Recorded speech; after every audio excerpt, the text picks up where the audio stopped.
Hi, I'm Dr. Bill Lyle, and I practice obstetrics and gynecology.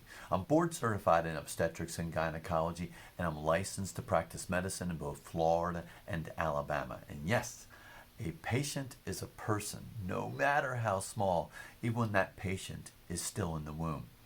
I was recently reviewing survey results, a survey that was conducted by the New York Times, a survey that was sent out to the Democratic presidential candidates, and a lot of the questions revolved around abortion, and specifically the abortion pill RU46, also known as mifepristone.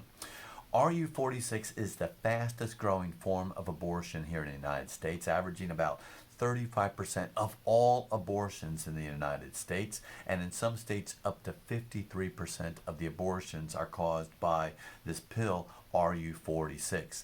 RU46 is 98% effective in taking the life of a baby in the womb up to 10 weeks gestation.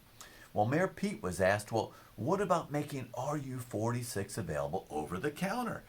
Maybe we can even do telemedicine. And Mayor Pete answered, and he says, it shows great promise. Make it over the counter. Let's have telemedicine. He says, but we've got some real hurdles that we have to overcome. And he started to list these hurdles. And one of these hurdles was called REMS. REMS is the Risk Evaluation Mitigation Strategies. This is a drug safety program that is run by the FDA on certain medications because some medications have an inherent risk just in what they do. Of the over 20,000 medications that are approved by the FDA and are prescription medications, of the 20,000, only 58 of them fall under these REMS, these restrictions. Why? Because there are dangers related to these medications. What are the dangers with RU46? Well, let's talk about ectopic pregnancy. Well, what's an ectopic pregnancy? An ectopic pregnancy is when a pregnancy has occurred, but the pregnancy didn't make it all the way into the lining of the uterus. Maybe the pregnancy formed in the tube. Maybe the pregnancy started over on the ovary. But this is a direct threat to the life of the mother. Mayor Pete thinks that you don't need to have a doctor do an ultrasound. You don't need to see where the pregnancy is. You should be able to get RU46 over the counter. So here's the scenario. You have a woman, she is pregnant. She only knows she is pregnant, but she does not know where she is pregnant. She's done a pregnancy test, she is scared, and for whatever reason, she doesn't know who else to turn to, so she's looking for an abortion. She gets a hold of the medication, maybe through telemedicine, maybe through the online, right through the pharmacy over the counter. But anyway, she has gotten a hold of this medication.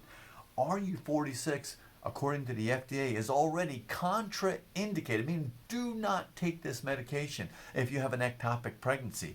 Mayor Pete doesn't care about that. So the woman takes the medication, thinks that, boy, in a couple of days, I will no longer have this pregnancy growing on the inside of me. But what she doesn't realize is the pregnancy isn't in the womb. The pregnancy is not in the uterus. This pregnancy is a direct threat to her life, and this pregnancy might be in her tube.